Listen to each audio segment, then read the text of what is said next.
The greatest national security threat we have right now is how poorly we are educating our kids in pre-K through 12. We are reinforcing democracy. We are the ones who get to choose our future.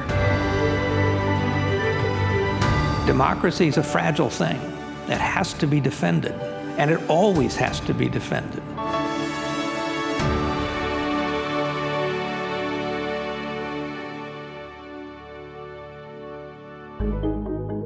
Welcome to the LBJ Presidential Library in Austin, Texas. I'm Mark Updegrove. As an author, journalist, television commentator, and CEO of the LBJ Foundation, I've had the privilege of talking to some of the biggest names and best minds of our day about our nation's rich history and the pressing issues of our times. Now we bring those conversations straight to you. In this series, we explore America in all its complexity, what our extraordinary but often tempestuous history says about who we are as a people and the formidable challenges we face today. 50 years ago this year, Richard Nixon tendered his resignation in the face of the misdeeds of the Watergate scandal, marking the only time in American history a president has resigned from office. The revelations of Watergate were the result of legendary Washington Post reporters Bob Woodward and Carl Bernstein, our guests tonight, who reflect on their reporting achievement half a century ago and how the media landscape and our politics have changed in the years since. Bob, Carl, welcome. Good to be with you. And we welcome you not to the LBJ Library, but to the Harry Ransom Center, which houses your archive, your Watergate archive, which 50 years ago led to the resignation of Richard Nixon. And I want to talk about Watergate, but before we jump into that, let me talk about your esteemed careers. What led you to a career in journalism? Being a janitor at my father's law office and going up, it's true. Carl's heard this story 30 times, I think, and looking at the papers and saying, gee, this is interesting stuff. And up in the attic, they had what's called the disposed files. It was alphabetical, and I could look at the names of people who were my classmates in high school in Wheaton, Illinois, and see that life was not pretty, actually, when you got to the disposed files. There were sexual assaults, there were IRS problems, and this was a community, Wheaton, Illinois, famous for Billy Graham's presence and that sense of we do things right, and there was a lot wrong in the disposed files. You see that and you realize the surface is not clear. Carl, how about you? Well, I was 16 years old, and I had 1 foot in the classroom and 1 foot in the pool hall and 1 foot in the juvenile court. And my father, sensing that I was going astray, knew that I had a bit of a facility for writing, and he got me an interview at the Washington Star, the capital's afternoon newspaper, for a job as a copy boy. And I got this job as a copy boy, and it changed my life forever. I got this 16-year-old kid, got the best seat in the country in 1960 while John Kennedy and Richard Nixon were running for the presidency against each other. And by the time I was 19, they allowed me to be a reporter. And I grew up in this newsroom of this great newspaper with these amazing mentors who really let me cover pretty much everything. I owe a lot. And it wasn't the last time you would encounter Richard Nixon. No, it was not. In 1972, the Washington Post newsroom got the call that there had been a break-in at the Watergate office complex in the Democratic National Committee headquarters. You were both assigned to that story. Carl, you were 28, Bob, you were 29. Why were you assigned to those? Well, in a sense, we assigned ourselves. That's right. The morning of the burglary, I was sent to the courthouse, and I'd been covering night police for about 6 months. And in come these burglars in business suits. Now, I never once had seen a burglar in a business suit. And the judge asked the lead burglar. It was clear he was the leader, older, James McCord, where he worked, and he whispered, CIA.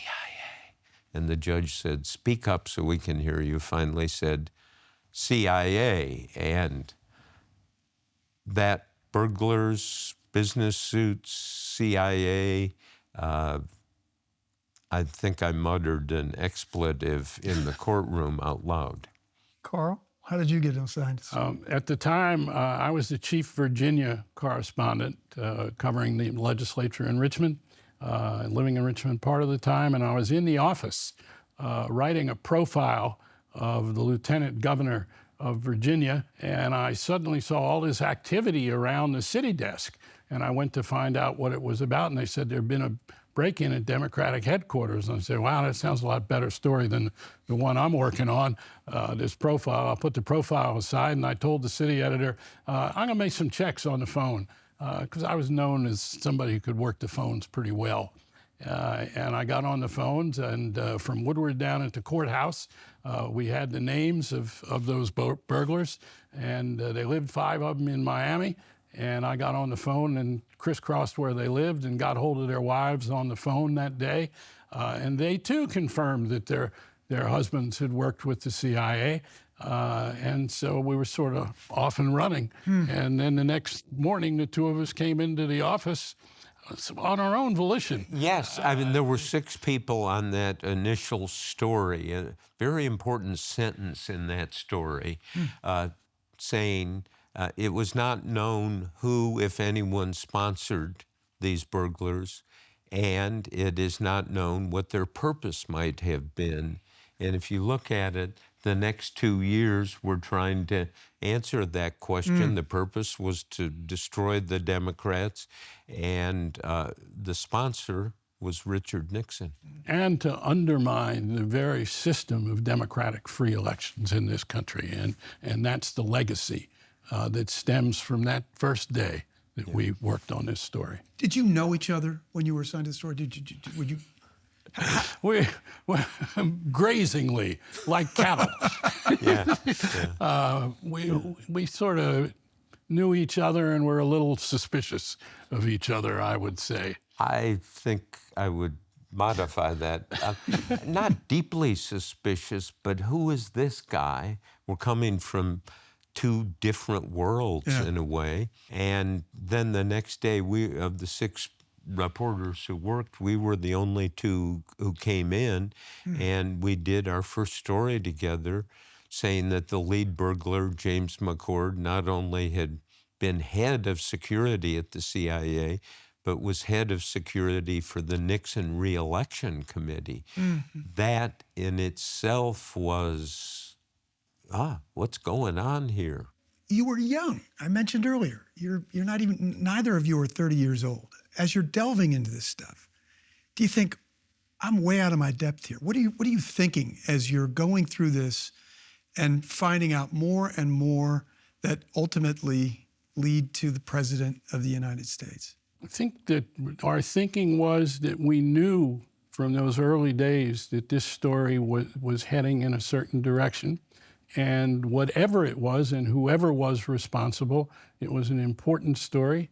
And our interest was in developing the best obtainable version of the truth, as we came to call it. And I think we had confidence in ourselves. We had great editors. We had Ben Bradley, the great editor of the Washington Post, riding herd over us. But no, I don't think this was a question of self-doubt. I think it was a question of bringing everything to the repertorial table that we had learned. In Bob's case, his instinct going back to when he was poking around in his father's office. In my case, going back to when I was 16 years old. By this time, I was 28. I had 12 years experience repertorially. Yeah. I'm not sure we understood this at the time. We just kind of, this is the way it is, and the way it was, that the culture at the Washington Post then was, go get the story. Dig. If there's almost a factor of self-assignment, and Ben Bradley, the editor, loved good stories, loved the concept of two young people just running with it, working nights, not kind of giving up. And that really made a big, big difference when you know the ultimate boss and the other editors are open to, there's no off-limit zone. The zone is find out, and I was blessed. Carl had this idea. He said, look, people are not going to talk to us in their offices. Let's go to their homes at night. And through, in a sense, luck and your intuition, some of the initial people were the bookkeeper and the treasurer, people who did the money. And that obviously was the perfect trail. There came a point early on in the story, though, after we had discovered this money trail.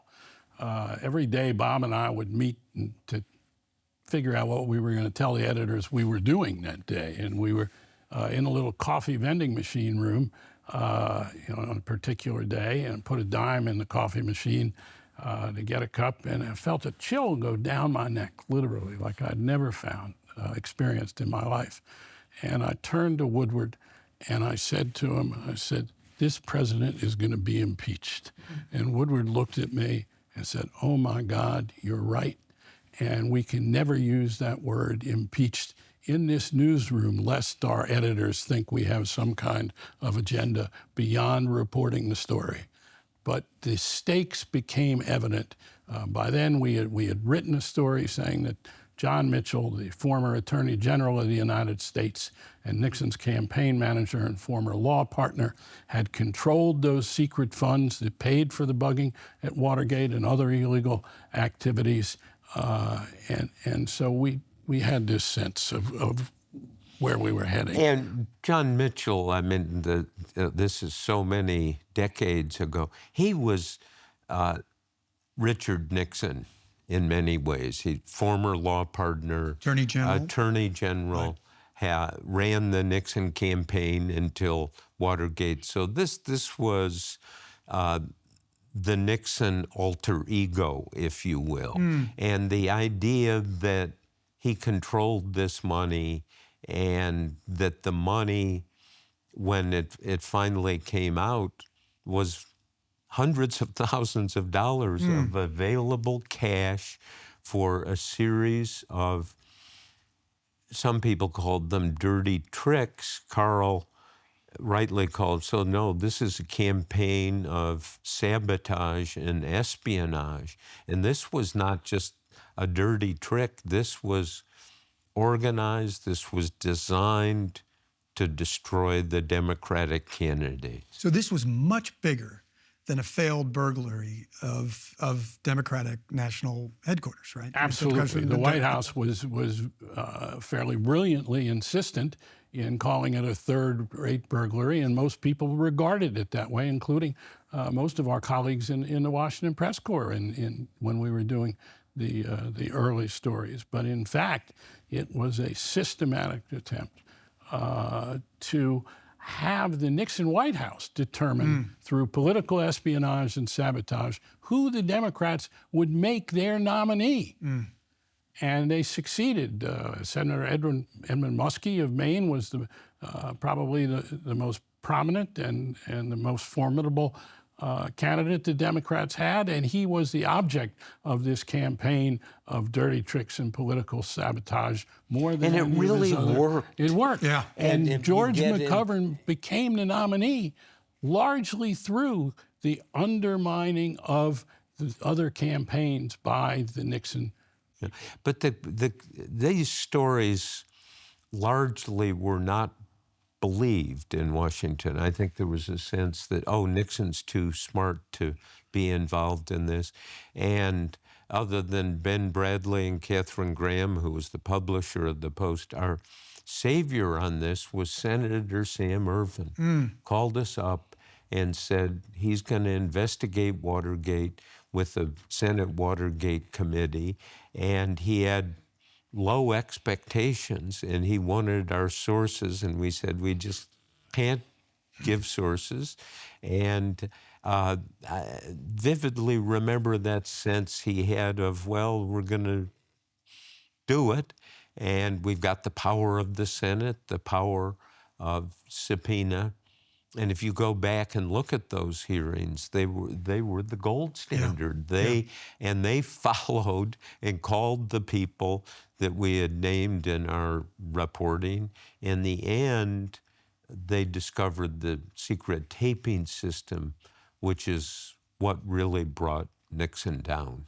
Bears mentioning, Carl, you mentioned that Muskie was the likely candidate, the presumptive candidate for the Democratic Party. You mentioned that George McGovern became the candidate, and it resulted in the greatest landslide in history. Nixon got 64% of the popular vote, rode into a second term with great glory, and then 2 years later resigned the office.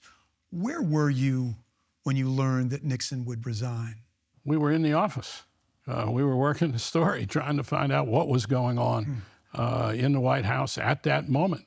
I think we had both on that day been in touch with people in the White House who described to us that he was undergoing a kind of agonizing decision-making. What were you feeling in that moment? My feeling was one of awe for the country, the role of the newspaper, our role, obviously, but I was awed by what had happened and the fact that, yes, we had this role in it, but awed by the fact that the system had worked. There was really an incredible relief because we understood the criminality of the President of the United States, that we had uncovered an awful lot about this man's criminality, unprecedented in the White House. And there's so much on the tape. And we knew there was much more than had been revealed. Yeah, and there's a tape that we often talk about, December 72. This is the high point of the Nixon presidency. He'd won those 49 states. And of course, he never thought this would come out, but what he says on the tape is, we are going to survive our enemies. He's talking to Henry Kissinger, and he said, the press is the enemy, the press is the enemy, the press is the enemy, the establishment is the enemy, and then instructs in a strange way Kissinger, write that on a blackboard 100 times.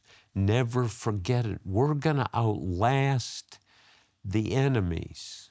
As he saw it, he'd won 49 states, had no idea that there would be an investigation. I think they felt, and we see from the memoirs, they disposed of our reporting by just ignoring it. And this was behind them. There was great confidence in that. And Nixon, in fact, gave to the principals who worked at the White House right after that election a calendar, a leather-bound calendar, saying we now, in essence, have a clear sailing for this ship. And this is the second term, right, each day of 4 years. And that didn't happen. A month after the resignation of Richard Nixon, President Gerald Ford granted Nixon a free and absolute pardon for all the misdeeds of Watergate. At the time, 2/3 of Americans disagreed with the pardon. When Ford died 30 years later, 2/3 of Americans agreed with the pardon to heal the nation in the wake of Watergate, and in order to move on to more pressing issues, stagflation and the lingering war in Vietnam among them.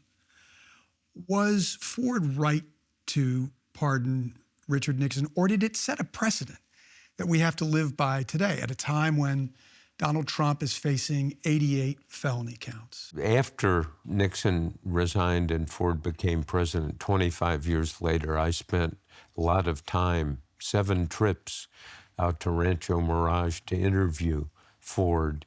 And he really convinced me and his lawyers and his aides that his goal was to move beyond Watergate and Nixon, and the way to do that is the pardon, and that it was quite in a man who is not known for his eloquence, quite eloquent, where he said, look, I had to look at what's the national interest. And the national interest was to move on and not get caught in replaying everything about Nixon. And in the 30 days, the first 30 days Ford was president, all the stories in the newspaper, including ones we wrote, were about Nixon. The tapes, what's going to happen, is he going to go to jail, is Kissinger going to stay, and so forth. And Ford wanted to kind of pop that. And I don't know, it always made sense to me once you listened to him. Well, actually, we kind of followed those 2/3 the way you've described them. On the day that the pardon was announced, I called Woodward and I said, you hear the news? And he said, no, what's going on? I said, well, the son of a bitch pardoned the son of a bitch. And Woodward actually figured that out very quickly without any translator in the middle. And that was our view at the time. That it was just, this is a deal. It's too cute. Ford gets the presidency and Nixon gets a pardon. But I think we need to talk about it in terms of one of the most courageous acts by a president of the United States in our history, I think. Because Ford knew, and we both came to believe, that it was necessary for Ford to have his own presidency. It was necessary for the country to move on. More than that, Ford knew that he could lose the presidency in running for re-election because of the 2/3, as you put it, perception that this was part of a deal.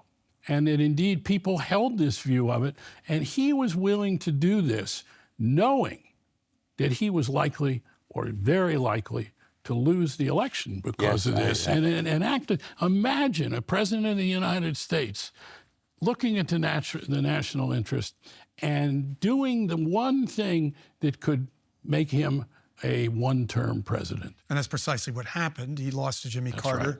47% of the popular vote. But there was 49. a practical component to this, as there always is to a political decision. The arrangement was the government would get Nixon's tapes back because Nixon had taken them to California with himself. And in that deal, the tapes returned to the government. And of course, that, as Carl always said, the system worked magnificently, all the elements. Senate, House, Supreme Court. Political courage notwithstanding, and I got to know President Ford and had occasion to talk to him as well, and he always insisted, I thought I was doing right. I was the right thing to do, and there's no question that in his heart it was, and he believed he was acting in to your point, Carl, in the best interest of the nation. But looking at the precedent that it set, do you believe that it was the right thing to do for history?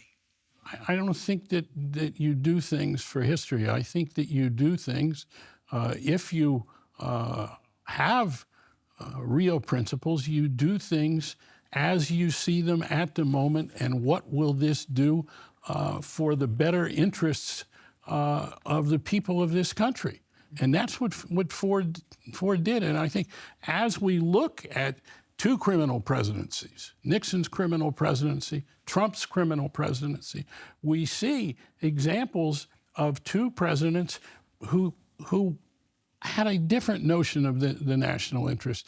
I think you can see on the tapes, there are times where Nixon indeed thinks about the national interest. That's not to say that he was not a criminal president, and there are evidences on the tapes throughout of other criminal activities. Nixon ordering his aides to firebomb 1 year to the day before the Watergate break-in. Nixon ordering his aides to firebomb a think tank in Washington to get some documents out of a safe that would make Nixon look good and LBJ look bad.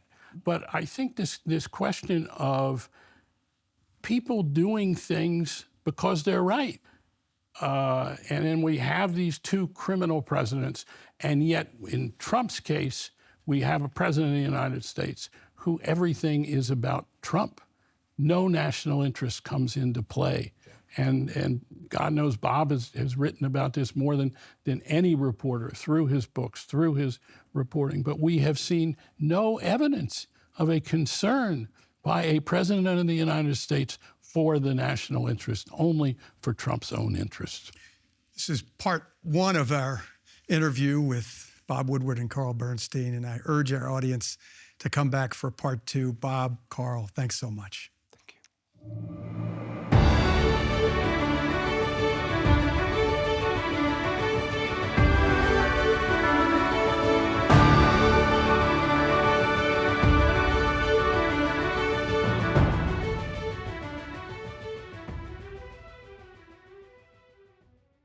This program was funded by the following: Joni and Joe Latimer, Linda Johnson Robb and family, BP America, and also by A complete list of funders is available at aptonline.org and live from lbj.org.